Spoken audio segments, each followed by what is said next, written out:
Boa tarde. Boa tarde, senhor presidente desta especial sessão, vice-presidente, secretário, da Frente Parlamentar de Defesa dos Direitos da Criança e do Adolescente, doutora Daniela, que alegria tê-la conosco, Bruna. Quando eu falo assim, Bruna, gente, é porque eu a conheci na adolescência. Secretário Paulo França, procurador Magnus, colegas da bancada aqui de diferença, vocês que aqui estão, público nobre, nobilíssimo, por favor, não tenham dó de mim, porque não precisa, viu? Eu aprendi com Jesus que nós temos coisas a fazer antes de comer. Eu não almocei, isso aqui seria transformado em almoço, ainda não pude mastigá-los. Porque existem coisas que nos arrebatam, que é exatamente a defesa e a busca da restauração dos princípios, dos pilares sustentáculos da sociedade. Jesus falou, e por favor, não olhe para a figura pastor, não. Estou falando como pai, estou falando como cidadão, estou falando também como educador. E, na realidade, nós temos que nos render de forma incondicional, ainda que sacrificial, em defesa dos princípios que nortearam a sociedade, a família, que fez com que nós estivéssemos aqui hoje, por causa do olhar de repreensão dos nossos pais. Bastava um olhar.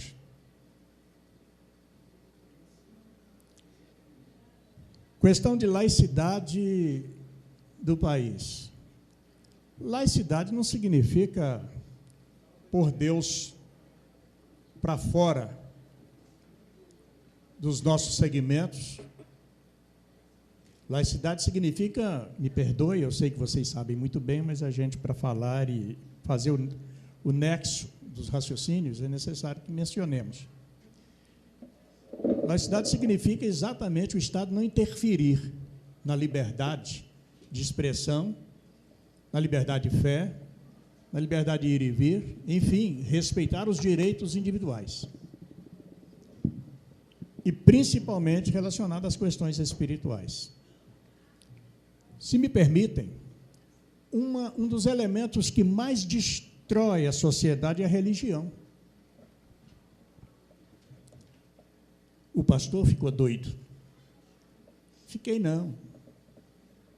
Debaixo do manto religioso, existe, na realidade, uma fuga e um desprezo muito grande para com Deus. Nós não precisamos de religião. Nós precisamos de intimidade, comunhão e reconhecimento da grandeza e da realidade de Deus. Não é religião, não. É comunhão com Deus. Comunhão é estabelecer um relacionamento em comum. E, por favor, não estou pregando, eu estou simplesmente fundamentando o que eu quero falar para vocês. Lamentavelmente, doutora Daniela, demais autoridades, educadores, porque eu tenho uma apreciação enorme, Mazinha pronunciou aqui a respeito do investimento na educação. Tá? Darcy Ribeiro, há 25 anos atrás, ele disse: invista na escola e na instrução e na educação dos seus filhos, e não teremos que construir cadeias e presídios daqui a 20, 25 anos. Mas, infelizmente, a ingerência do Estado na escola, que disse bem o nosso querido colega vereador Milton Martins, quando ele fala a respeito da necessidade de se voltar para as bases curriculares. Matemática, ciência, língua portuguesa ou língua estrangeira, não para tanto na educação infantil, mas na geografia, na história, na formação. Ah, que saudade que eu tenho da aurora da minha vida, da minha infância querida, que os anos não trazem mais. Foi lá que eu aprendi a reconhecer a autoridade dos pais, autoridade de quem eu nunca vi na minha vida, mas aprender a respeitá-los. Infelizmente, a ingerência do Estado na chamada educação, as bases curriculares, colega, elas estão ameaçadas, como fora ameaçada recentemente, em 2014. Em 2014, veiculou-se a possibilidade do estabelecimento do Plano Nacional Decenal de Educação. Como o Plano Nacional Decenal de Educação, a nível nacional, como uma decisão do Congresso, não vingou, o governo federal se viu obrigado a deixar que a autonomia do Estado e dos municípios decidissem os fundamentos curriculares para as nossas escolas. Foi uma guerra, foi uma batalha, mas os de bem lograram êxito e preservaram até agora. Agora entra uma proposta do BNCC, Base Nacional Comum Curricular. Sabe o que é isso? Federalização da educação. Federalização da educação. Federalização da educação tem a ver com Nicolás Maduro, tem a ver com os Castros, tem a ver com Ceausescos, tem a ver com o Estado divinizando-se e impondo à sociedade aquilo que ele entende ser melhor para ele, enquanto no poder. A federalização da educação, através da proposta do BNCC, é alguma coisa desse porte aqui, meus amigos e amigas. A escola estará submetida de forma indefesa ao que o MEC determinar como base curricular. E aí, a gente respeita a opção, a gente respeita os segmentos, é claro que a gente respeita. Mas quanto às crianças, não tem desse negócio de ficar baixando cabeça, não. Não tem desse negócio de baixar a cabeça, não. Quanto às crianças, não. Os adultos fazem da vida deles o que quiserem, mas quanto às crianças, nós buscamos e vamos buscar com todo o afã que essas sejam preservadas. E aí, senhores e senhoras, uma vez instituído, e espero que não aconteça, o BNCC, a escola aplicará, de acordo com a determinação do MEC, o que foi determinado, de forma, como diz o nada saudoso Rogério Magri, do governo Collor, um dos seus ministros, imexível. Aí, meus amigos, senhores e senhoras, significará que as escolas estaduais, municipais, públicas ou particulares, não terão alternativa senão aplicar pura e simplesmente o que o MEC determinou. Hoje, se a escola A ou B ou C tem algum desvio de comportamento que diz respeito à educação, a gente vai lá, questiona a pedagogia, questiona a diretoria, questiona a professora, vai na secretaria e faz as suas ponderações e busca reparação. Tira até o filho de uma escola e põe para outra, mas na federalização da escola, do currículo comum que está propondo, não vai adiantar, você vai lá e a coisa está fundamentada em leis. E o pior, não terá para onde ir, porque não adiantará tirar de uma escola para outra, porque a grade é comum a todas as escolas.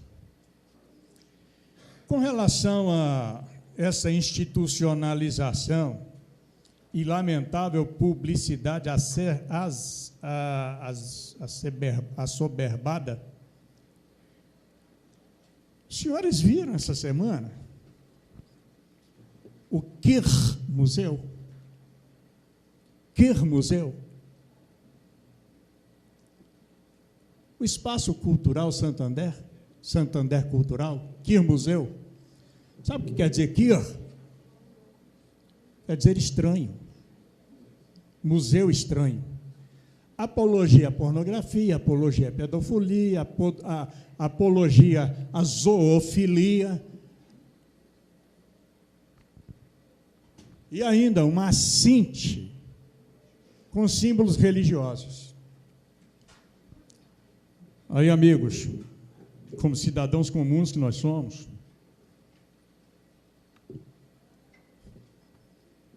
não dá para arrepiar, não? Claro que os idealizadores dessa centralização e federalização e exacerbada publicidade e essa questão de ideologia de gênero, enfim, toda essa coisa colocada para as nossas crianças, vocês não estão ouvindo um pastor, viu, gente? Vocês estão ouvindo um analista sociólogo.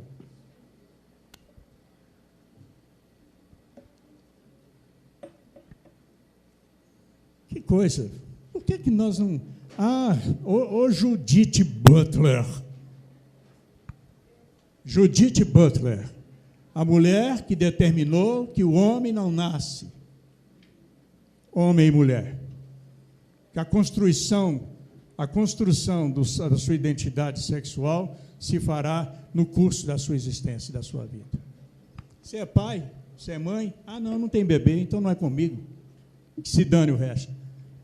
Mas você tem neto, tem bisneto, e se Deus quiser vai ter, se ainda não tem, para sentir o que nós estamos sentindo.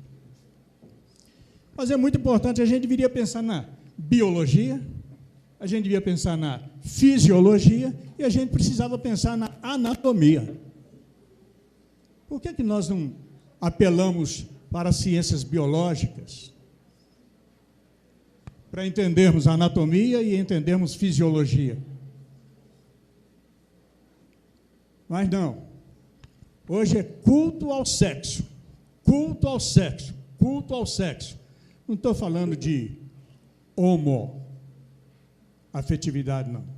Até na heteroafetividade é culto ao sexo.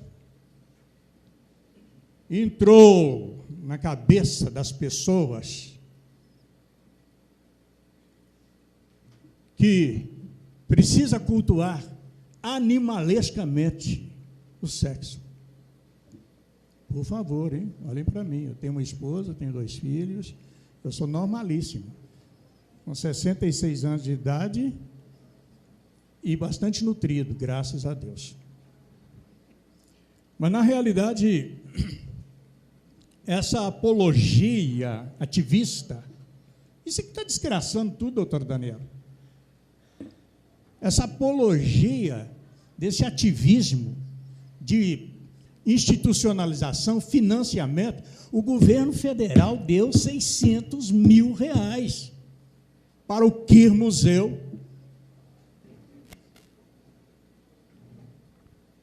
Não tem dinheiro para segurança, não tem dinheiro para saúde, não tem dinheiro, Mazinho, para investir no professorado, na educação, mas tem dinheiro para uma galeria de Queer Estranho Museu, com apologia de sexo zoofílico, apologia de sexo pedófilo, apologia de sexo promíscuo e, infelizmente, até agredindo os princípios religiosos de alguns segmentos.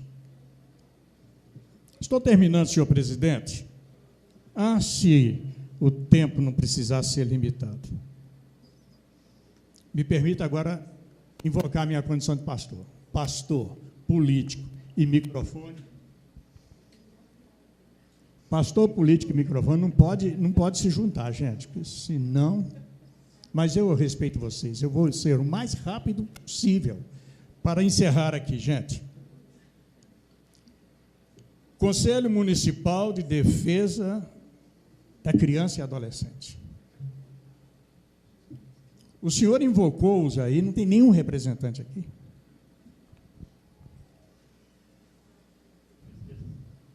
Fiz questão de conferir a lista aqui, foram convidados. Sim, mas claro. um dos encaminhamentos dessa reunião é fazermos solicitar uma reunião com o Conselho. Com certeza, Municipal. uma instituição como o Conselho Municipal de Defesa da Criança e do Adolescente, numa desta aqui não está presente, deve ter que trocar todos os integrantes do Conselho Municipal. Tem que trocar.